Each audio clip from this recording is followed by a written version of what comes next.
to unwrap it several times on the strip, therefore it's not. It's upside down. No, it's not upside down. These are the feet. Our restorers made a food for it, and this is the lid, and then you have to unwrap the lid, I feel like a child on her birthday. which has a swan on top.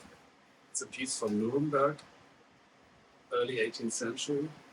And it has something very peculiar.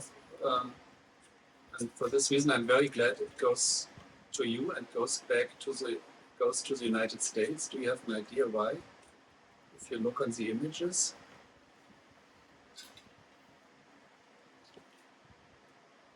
It has a representation of an American or Indian.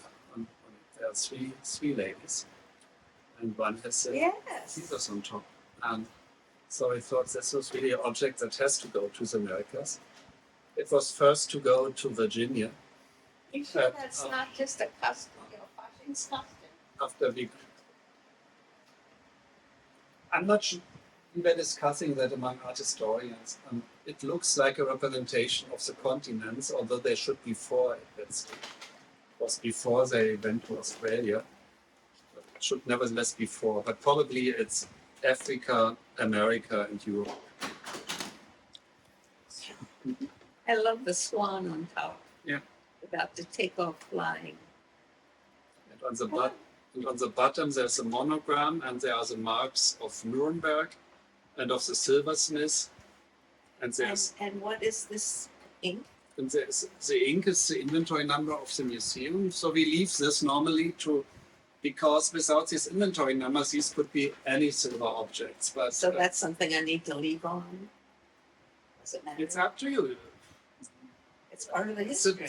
The piece is now yours. If you tomorrow melt it down or... Other museums want to try to convince the people they gave me that you have to handle it very carefully. Okay, we can tell you how you best handle it, but it's up to you what you do with it. Yeah, I'm not Jewish, and for once I kind of feel guilty about receiving this beautiful object and not being Jewish. But one of the first things I did was to call my cousin Max Bernheimer, who works for Christie's auction house in New York, and send a picture and the provenance and say, would you like to inherit this? And he was thrilled. And his daughter is studying art history, and they are all Jewish. So when I pass away, it goes back to Jewish hands. And that was really important.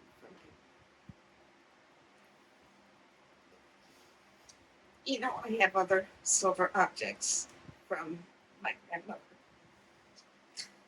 But nothing with this kind of story behind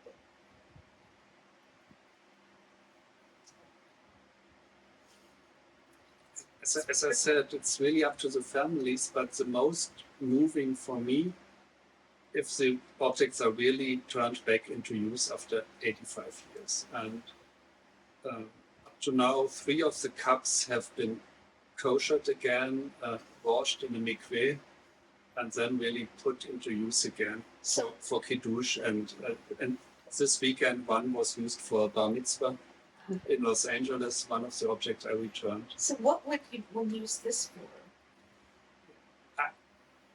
Being the Bernheimers, what the Bernheimers are, it was probably a collector's piece, but of course you could drink from such a piece. We have, there was another piece that you would also consider a collector's piece. These were fun objects of Baroque times, barrels, which were double cups, so you could took it out and then you had 2 cups. We Americans do that kind of thing for candy. They're not as nice, but And this object, precisely, is the only one for which we have a photograph from the families before Hitler. It's the only object for which we have testimony from the families.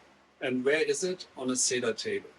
So they used it for Seder on Pesach.